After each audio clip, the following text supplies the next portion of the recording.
It's 5:37 a.m. Your phone buzzes on the nightstand. You squint at the notification. Markets in turmoil. Recession probability hits 49%. Your stomach drops.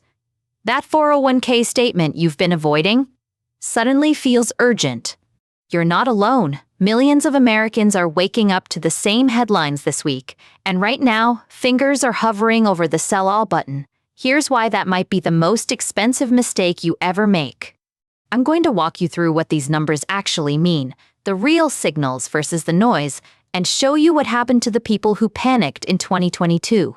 Moody's just released their AI-driven recession model. The number? 49%. That's nearly a coin flip, the highest it's been in years. But here's what nobody's telling you.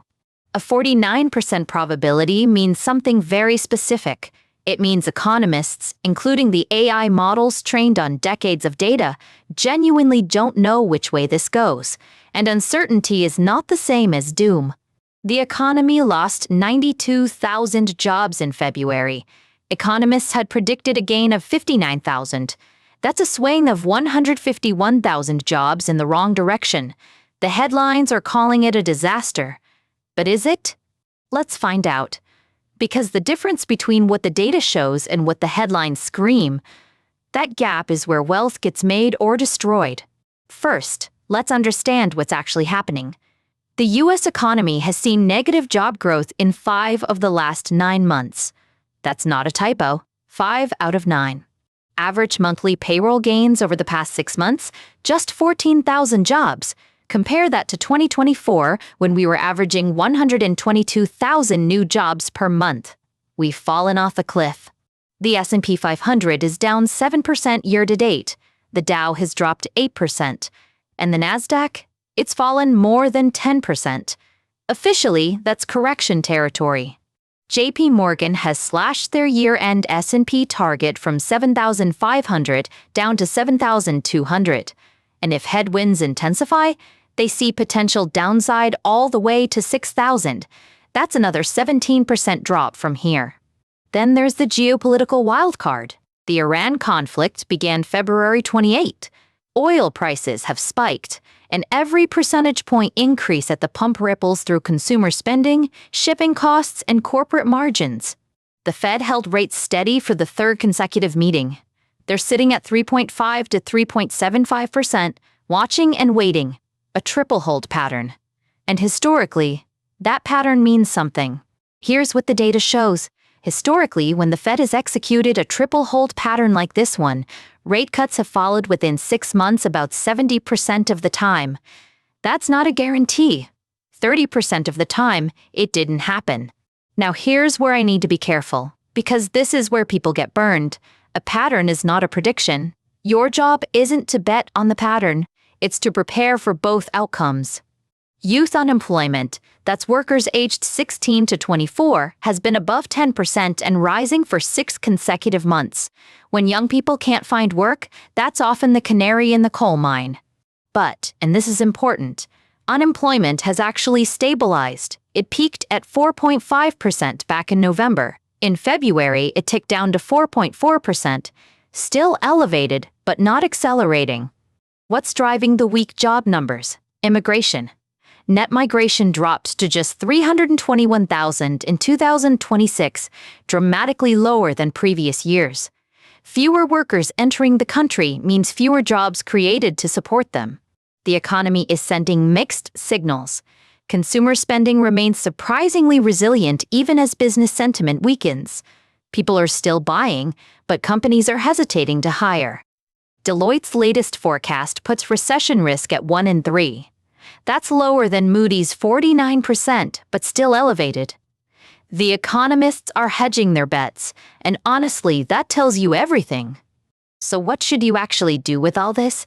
Here's where the 2022 panic sellers become our teachers, because we've seen this movie before. In 2022, a 60-40 portfolio, that's 60% stocks, 40% bonds, lost 16.9%, the worst year since 1937. Not a typo. 1937. Nearly a century of data, and 2022 was that bad. But here's what happened next. Investors who held through that nightmare, They recovered fully by November 2023. 14 months of patience, and they were whole again. The investors who panic sold in October 2022 and sat in cash, they missed an average rebound of 14.2%. That's not abstract. On a $500,000 portfolio, that's $71,000 left on the table. $71,000. That's a new car. That's 2 years of college tuition. That's 3 years of retirement living expenses. Gone. Because of a decision made in fear. And the pattern held for the Fed watchers, too.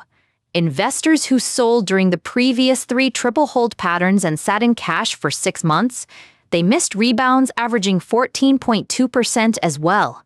Now, I want to be honest with you. Nobody, not the Fed, not Wall Street, not your favorite finance podcast, knows what rates will do in 6 months. Anyone who claims certainty is selling you something. What we can do is look at what the data has shown historically, with a full understanding that history rhymes more than it repeats. So here's the framework, and please, verify this with your own advisor because your situation is specific to you. First, do not panic sell based on recession probability headlines. Historically, and I'm using that word deliberately, investors who sold during downturns and waited for certainty before returning missed significant rebounds. Certainty never comes. The market turns before the news does. Second, review your actual asset allocation. Not what you think it should be, what it actually is. Does your portfolio mix reflect your real-time horizon or your emotional response to last week's headlines? Third, and this one's counterintuitive, consider dollar cost averaging if you have cash on the sidelines. Research suggests that DCA during fear periods has historically outperformed lump sum investing. The numbers are striking. Dollar cost averaging during previous correction periods outperformed lump sum investing by 33 percentage points on average. That's the power of buying when others are selling. Fourth, if job security is a concern for you right now, consider building or replenishing your emergency fund. Many experts suggest 6 to 12 months of expenses as a buffer against uncertainty. Fifth, if you're going to rebalance, and that's a big if that depends on your situation, many experts recommend focusing on quality, companies with strong balance sheets, consistent profits, dividend histories that span decades, not quarters. Goldman Sachs puts it simply, the best way to protect your portfolio in a downturn is to own high-quality stocks with solid foundations. That advice hasn't changed in a century.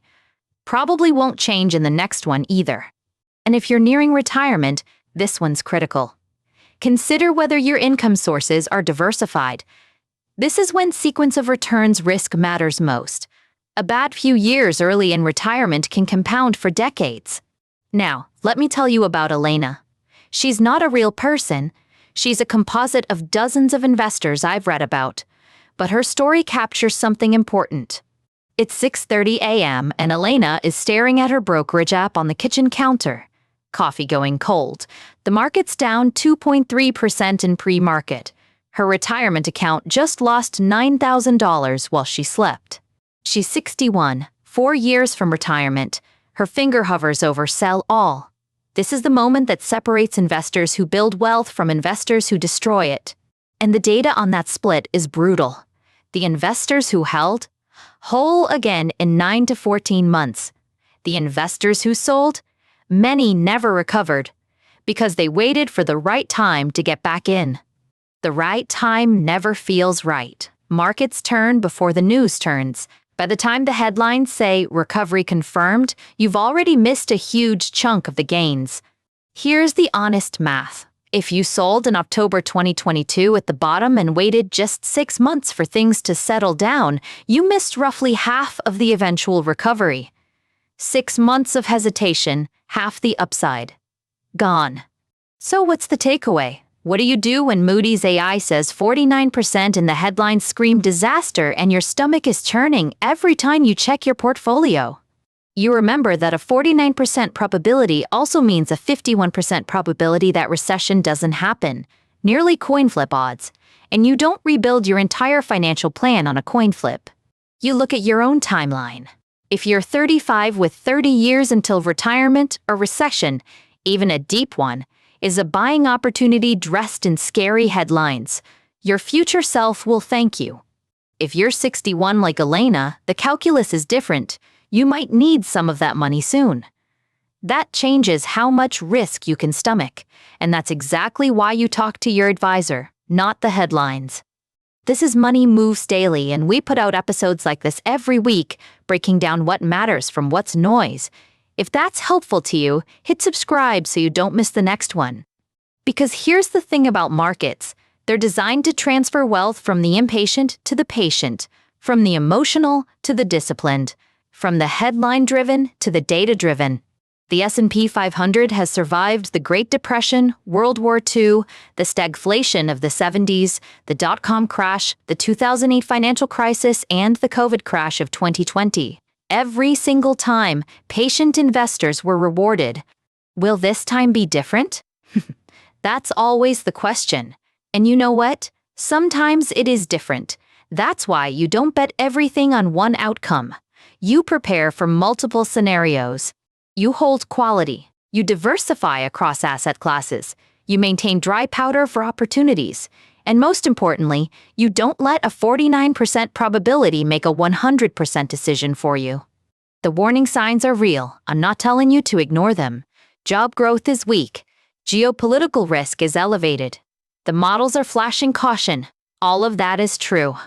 But the warning signs were real in 2022 too, and 2020, and 2020, and 2010, and every time before that. The people who treated warnings as information rather than instructions, they're the ones who built generational wealth. This content is for educational and informational purposes only. It's not financial advice. Your situation, your age, your risk tolerance, your timeline changes everything. Always consult with a qualified financial advisor before making investment decisions. The recession alarm bells are ringing. They might be right. But before you hit sell all, remember the 2022 panic sellers. Remember the 14% they left on the table. Remember that patterns inform, they don't dictate. Read the data. Understand your own timeline. And whatever you do, don't panic sell your future. I'm Money Moves Daily. See you tomorrow.